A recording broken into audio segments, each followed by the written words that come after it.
real game begins.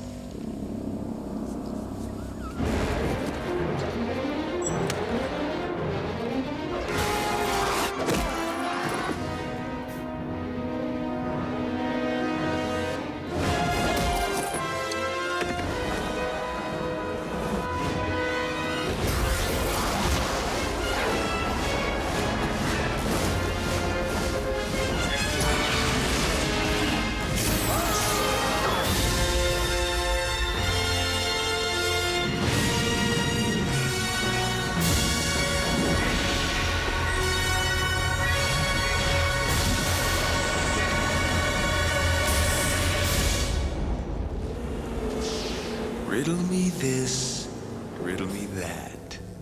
Who's afraid of the big black bat? There was a definite agenda to have a bigger Batman. And my job was to put in everything new that I could.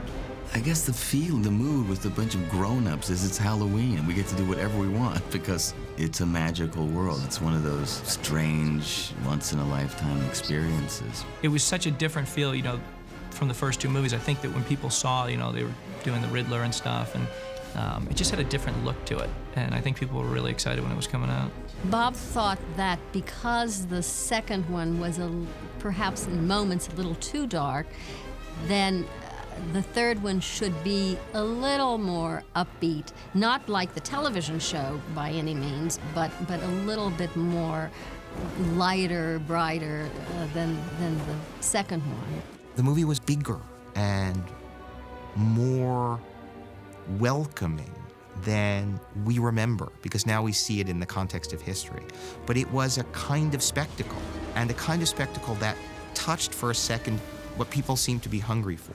It was wild summer entertainment. Joel always wants to push the envelope. He wants it fantastic, to use his own words, exciting and a little extreme.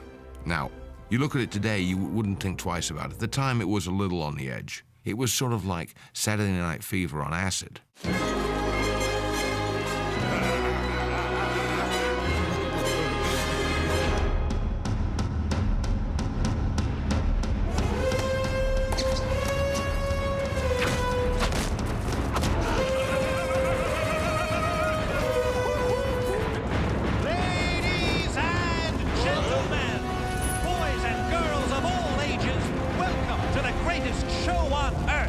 I thought that Batman Forever clearly captured that 1940s, early 50s era of Batman comics. Bill Finger used to write these great stories about Batman fighting villains, jumping from the keys of a giant typewriter that was in display in some World's Fair or wherever, and giant pencil sharpeners. And Batman and Robin were fighting together for the first time. The Riddler made his first appearance in the comics around that time. So everything began to change, and I think that Batman Forever did capture that era of the comic book successfully. I think that they were looking to re-energize the franchise, to give it a new look, turn it more back to the comic strip, and probably, in a word, more pop. And Joel, of course, was a perfect choice for that. I'm sure this is one of the reasons they wanted Joel, because he wanted to sort of make it a comic book come alive. I'd never made a comic book before, and it's just great for the imagination because you're not dealing with real life. And once you get into a comic book, you have a much different world, and you get to create a Gotham City. You get to create what all these characters are going to look like. And the studio did want another Batman, and they wanted it to be sort of reinvented. What I said was I'd have to talk to Tim Burton because he's a friend of mine, and I wouldn't do that if Tim wasn't comfortable with it. So I went and had lunch with Tim, and Tim said, no, I'm through. I'm out of there. Tim was sort of transitioning away from directing and staying on as producer, but handing the reins off to Joel. But we sat down in the room with the both of them, asking, what's your take on Batman? And Jen started talking about how Batman is always about duality, and Tim's eyes just lit up. He said, yes, they get it, they get it. The transition was absolutely smooth from Tim to Joel. We had a couple of meetings with both of them, and then Joel was taking the reins, and it just seemed like the smoothest possible transition on a franchise of this size. The Batchers wrote the first draft, and in it, Edward Nygma, who becomes the Riddler, was a scientist. He had a pet rat named Sydney, I remember. It had charming things to it. It was not quite where I thought we were going to ultimately go, but it was a wonderful start, and they were very creative, and they really cracked the ice. We always figure somebody's going to find a way to make it work. Somebody's going to find a way to put it on screen. And our job is to have the wild enough imagination for it to be worth putting on screen. I think Joel wanted to make it a little more poppy than Lee and Janet. They were a little more in the tradition, and Joel wanted to stretch it out a little bit, which is, I think, why he ultimately chose Akiva to come in. What I was trying to do was sort of make it a little bit more of a psychologically real story, try to infuse the characters with a little more pathos and angst, and those things that were slowly but surely getting allowed into comic book movies. You know, I thought the first movie with Nicholson and Keaton and those guys was amazing. The second one, I didn't like the second one as much. I thought it got really dark. I just didn't enjoy it as much. And Joel coming in, I thought that, you know, this is going to be perfect, because I think he'll make it a little bit more colorful and just lighten it up a little bit. These films are all about the visuals, and Joel's a very visual guy. Tim was more a psychological thriller, and Joel is more a viewing thriller, of excitement to look at. Joel's style is very presentational and operatic, very sort of beautifully lyrical and larger than life. And that was clearly the style he was taking to Batman. Go ahead. You can say it. You're a genius. Practically speaking, the first thing was to find space. To make a movie on this scale, you need an enormous amount of space. I mean, this was Warner Brothers Studio. This got, what, 40 stages. There wasn't a stage big enough to build our sets. So that was the very first practical problem of where are we going to build these sets that we can get to in film, based in Los Angeles. The second thing was the cost.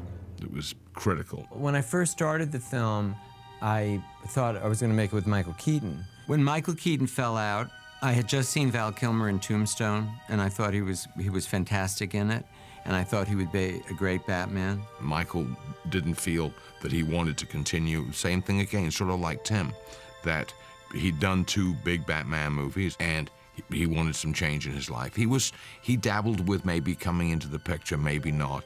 And so we just sort of gravitated to Val. It turned out while they were discussing me as the next candidate for the role, I was researching a film about an African adventure. So on the day that Warner Brothers called my agent and said, yeah, he's who we want, I was in a cave full of bats in South Africa. Bruce Wayne has always been glamorous and attractive and charming on one level, and then dark and tortured, you know, underneath. And I knew Val could play all those sides. It's not that much fun to be Bruce Wayne. He's kind of in turmoil, you know. I mean, as a character, I was thinking of the character and doing stuff. It was kind of challenging playing the role, to be involved and appropriately involved in the depth of the truth of the character, the myth, and not be so far in it that you're out of the style. Broken wings mend in time. One day, Robin will fly again. I promise. I think bringing Robin into the Bat, I don't think at the time when Joel did this, we envisaged that it would become Batman and Robin ultimately, even though from a creative point of view, we knew that, but that wasn't the determination. Joel felt it needed a youthful energy. Well, I'd never known Batman without Robin. I mean, I grew up on Batman, and there always was Batman and Robin, so it just seemed natural. And we went way back to the early comic books. The circus story and his parents dying that way, that's all from a comic book. I came to be a part of the movie when I got a call from Joel Schumacher that he was interested in me playing the part of Robin. I asked Chris to do it right away. I had seen Chris, you know, in all his films, and I thought he'd be a perfect Robin. And Chris was off in Ireland doing Circle of Friends. I had heard on, you know, TV how they're having these casting calls all over the country and meeting people. I'm like, well, I'm confused because I got a call from my agent saying Joel wants to meet me, he wants me to play the part. Mally Finn, our casting director, did a nationwide search, and we also looked in London. The day I was in London, they were all teenagers. I met Ewan McGregor, Jude Law, Alan Cumming, Toby Stevens, and a whole bunch more that have all become stars now. It was pretty wild to be offered the part because I grew up watching the TV show religiously as a kid, and when I was like a Batman fan, it was like, well, I'm gonna be Robin, okay, and it was surreal. It's kind of a double-edged sword. I mean, there's so much exposure that you risk people always remembering you, from that role. But at the same time, that international exposure, it can be so beneficial to your career and getting films made and that sort of thing. So you kind of have to, think for a second before you kind of just jump into it. This is your brain on the box. This is my brain on the box. Does anybody else feel like a fried egg? Jim Carrey had, his first picture was out, which the Ventura picture, and there was just a buzz about this guy. I had known Jim ever since he started out as a stand-up comic. I had met him very, very early in both our careers. And he was just starting to emerge as a superstar. One of the fears that I had going into the project was that, okay, here now is my first huge budget, kind of deal with a lot of people, with a lot of egos, with a lot of everything. And everybody's the best at what they do, and so are they going to be open to my ideas, and of course, from the first moment we met, Joel and I, it was just, me spewing and him going, that's great! I'm going to tell everybody I thought of it. There would be times on the set where, the scene's going okay, and, you could see Joel was kind of hoping we'd do something else, and Jim would just kind of come up with something different. And I know this is the case on half the movies he does, but it was so incredible because, I think it's like a kid in a candy store for him. He's in this ridiculous costume, he's on these enormous sets, and he could just really go to town. And in the same way, I think Nicholson was just so bigger than life in the first Batman. I think Jim Carrey was pretty much the same in ours. Was that over the top? I can never tell. It was very hard not to laugh when Jim was working, because he'll try anything, I wish we'd done the outtakes. And it's funny because I think sometimes it kind of rubs some people the wrong way, as if he was maybe stealing the show or something. But I mean, the guy's a genius at what he does. We had some bad press. I don't know why they did this, but they said that Jim and I weren't getting along, or that I didn't like him or something. I don't know how you can not like him. You have to be an alien not to like Jim Carrey.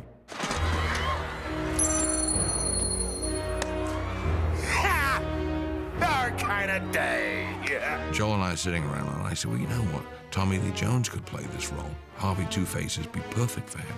I called Tommy Lee and said, we'd done The Fugitive and Under Siege together. I said to him, how would you like to be in a Batman movie? He said, well, send me the script. So I sent him overnight the script. He said, I don't get it. I don't get it. Why do you want me in this picture? I'd never heard of Harvey Two-Face, even though I'd read the comic books when I was a child. But my son knew who he was immediately and was very enthusiastic about the movie. In fact, he was enthusiastic about it sooner than I was, which is to say instantly. It took me a little bit longer to talk myself into it, and it was his enthusiasm that was decisive for me, really. Ordinarily, I look for certain subtleties. The comic book doesn't concern itself with. So it was liberating, of course, to be a comic book villain. It was odd sitting there in the trailer with Tommy Lee Jones and half his face is melted. We're talking about cattle and he's smoking a cigar. Because I've got a ranch and we talk about horses or whatever, and he had a red face. That was weird. So this is me telling Tommy Lee Jones he's a genius. Both of us. But he knows that already, and so does the world now.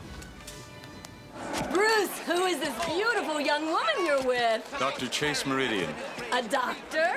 What kind of doctor? Joel has this particular ability to, especially in the casting area, to see long-term out. He always wanted Nicole Kidman. It didn't matter. He just felt that Nicole Kidman was a major rising star and loved her elegance and sophistication that she brought to the picture. Nicole Kidman I had met her after she did Dead Calm when she was about 19. She had just come from Australia and had always wanted to work with her. I mean, it's great to be a part of, you know, the Batman movies. It's such an American icon. And I wanted to work with Joel. And obviously it was such a great cast with Val Kilmer and Jim Carrey and Tommy Lee and Chris O'Donnell that it was pretty hard to resist. Casting a film is the most important thing on every film. So I think that one of the things you have to be careful of is there may be very big superstar names that want to be in it, but they may not be right. The cast in Batman Forever were not as famous as you think, if you look back in time.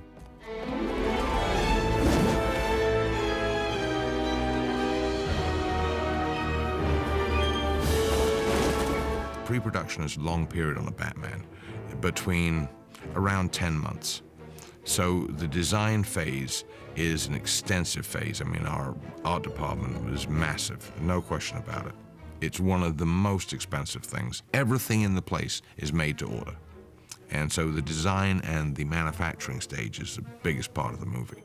You know, it's much more difficult to build outside the realm of the real world than it is the real world, because it's something nobody's ever done before. They haven't built this before, so it's like, well, we can only try it and see. You know, it's a lot of experimentation, and it's far more fun than any real world, because it's, you know, you get to invent. Every single thing was of such quality, and it shows in the film. It's amazing the craftsmanship on the technical side, and really, really inspired designers. It's just, you know, it's amazing how every single detail fits.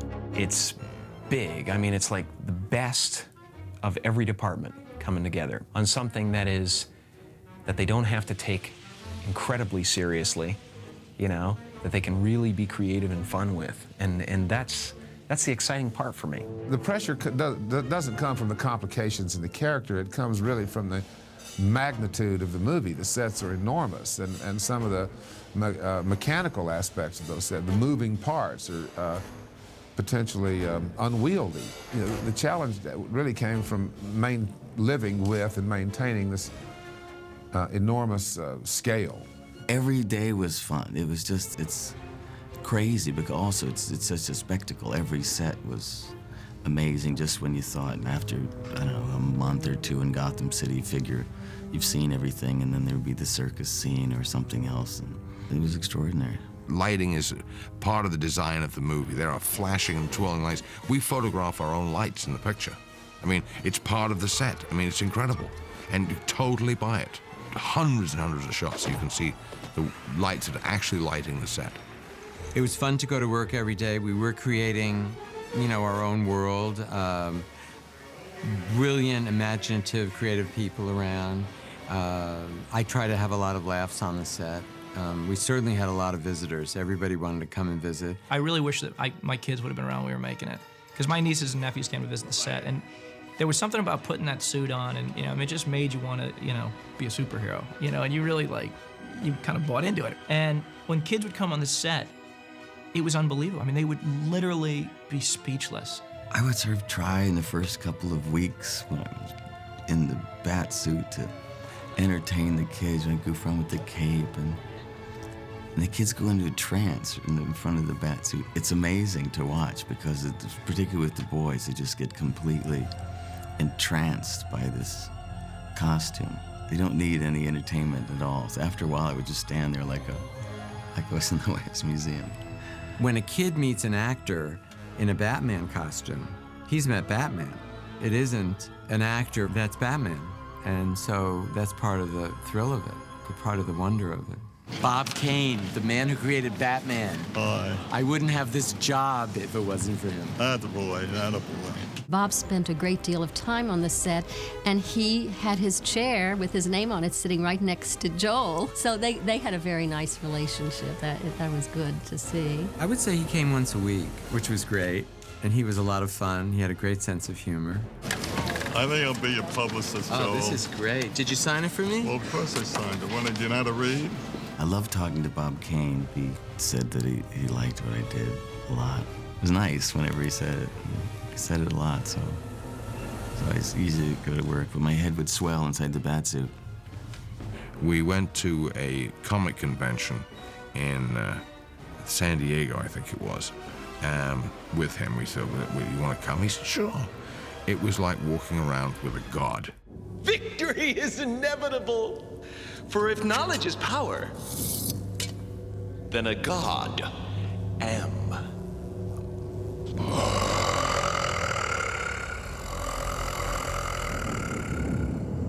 Long ago, when this whole thing started, Batman Year One, the Frank Miller comic, was always my favorite.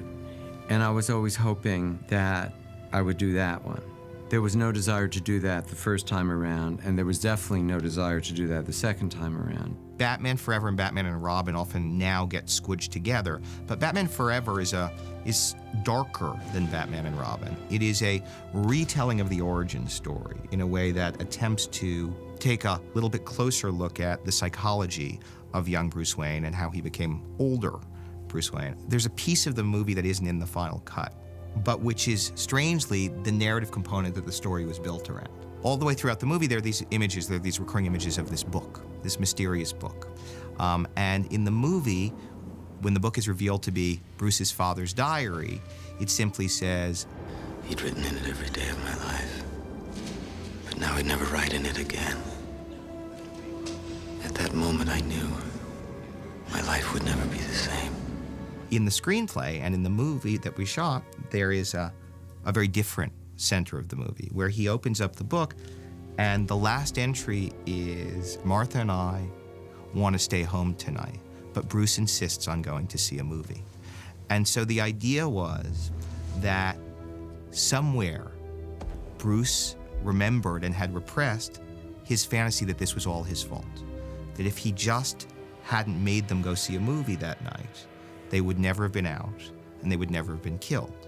And so the whole movie was actually built around this kind of psychological reckoning, which is why the love interest is a psychologist and why, in fact, there was a whole section of the movie, which was actually in the commercials and the previews, where Bruce then returns to the cave that he fell in running away when he was holding that book and sees that giant bat. Val sort of spread his arms and the bat spread his arms, a very sort of gothic component of the movie, quite dark. It was a much more complex, really kind of fun, but much darker version of the movie. Now that's impressive. The post-production process is extremely pressured. In fact, from the last day of photography to completion of the answer print with all the visual effects in there is 10 weeks, which is, in today's world, is lightning time. There wasn't an enormous expectation on anyone's part because we had gone into it with being told constantly that no one wanted another Batman movie. That was sort of that's what we'd all been told by so many people by then, that if they were banking on it being their biggest movie of the year, they certainly didn't say that. We had around 200 sponsors, from the hamburger company all the way to toothpaste. I mean, it's just extraordinary. It is a large part of the Batman franchise. It assists us in getting the picture into the public's eye and maintaining it there. It was amazing. I remember when the first movie came out, for our first movie, Batman Forever, they had these posters. They had one for each character, and they put them all at the bus stops around LA, and people were literally ripping these things open to get the posters. I did know when we were in a small town in Mississippi, I passed a McDonald's, and they were giving away Batman stuff. And I went in to look at it, and it was all gone. And this was about 2 weeks before the movie opened. McDonald's had these cups that were made in France, and their entire order was gone in 2 days. 2 days. I did get a sense then, being deep in the heart of Mississippi, that if the Batman merchandise was all out already at McDonald's, that there was an awareness, that there was a big awareness of an anticipation of the film. When we got our grosses back, I think it was $15 million for Friday night. Nobody had ever heard of anything like that. You know, You know, today, yeah, it was 23 on Friday, you know, but I mean, dear God, that was so much. We all thought it was a typo. I remember being in Australia on the press junket for Batman the day it opened, and I remember getting a call from Bob Daly and saying that it was going to be the biggest opening weekend of all time. And I know there are some movies that think they're going to do that, but we didn't. It was a real surprise. And then any of those toy franchises and merchandisers and people who had come in with us against their better judgment really got rewarded because they were in there when the movie hit and they had the merchandise to back it up.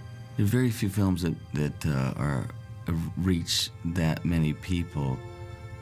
I don't think any, none that I can think of, that don't have a really compelling story. There's something fundamentally attractive about the story. And we all want to know who we are, and we all have nightmares that could turn into something that's healing, or we have nightmares that are reoccurring, like Bruce Wayne, the need to get healed.